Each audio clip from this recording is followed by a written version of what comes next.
Hi folks, I'm looking at an article in the Australian, the 21st of July. It's this Sunday.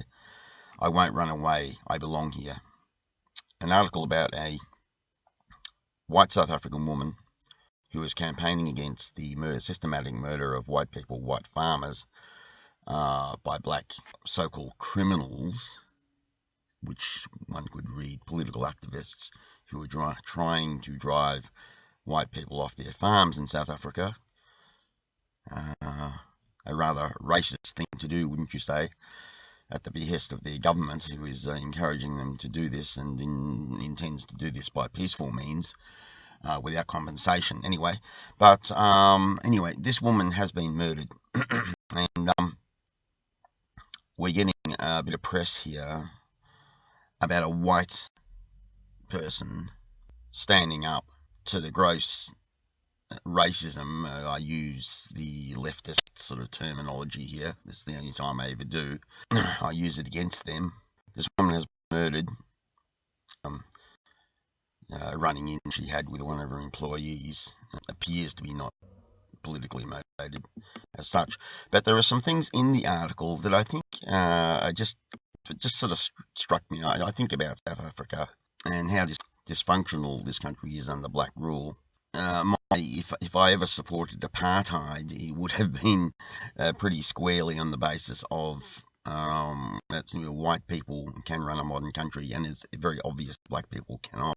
If you look at all of the countries in sub-Saharan Africa, there are some comments here. I don't know where politically where the author is coming from.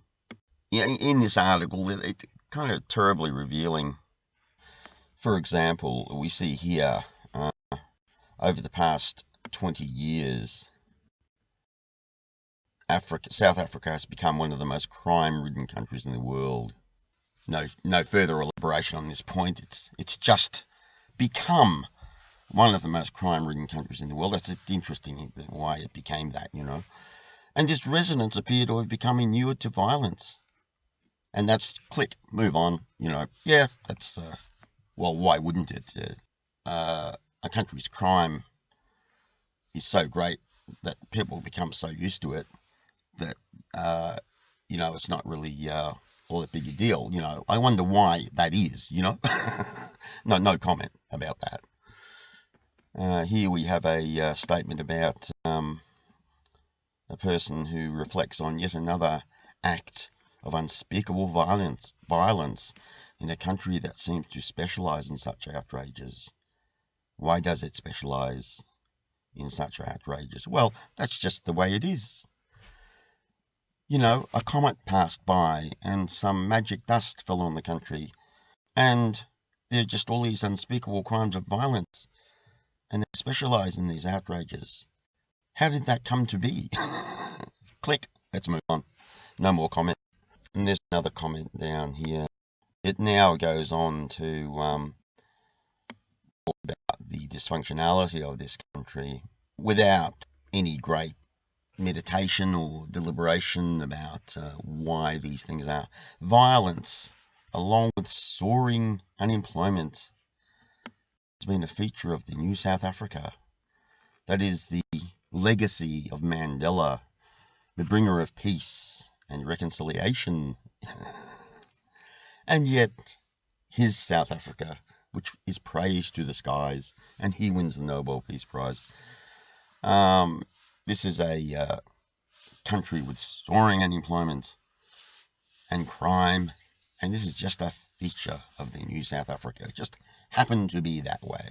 I wonder why. But here is the real zinger. The ex-husband of this woman, not involved in the murder, makes the comment that this would not have happened in a country where law and order was in place. That's what South Africa had. Leftists call that a police state and all the rest of it. There's lots of evidence that blacks were better off economically under that system. It was a country of law and order, as ours presently is. I don't know for how much longer. And again, Could we have a little bit of thought? Could we have a little bit of analysis on these sort of matters about these sort of issues? It's an interesting article. It'd be worth reading. I recommend you read it. I haven't actually finished the article as yet, but I'm sure I would like to think that they will dig a little bit deeper into this subject. Bye for now.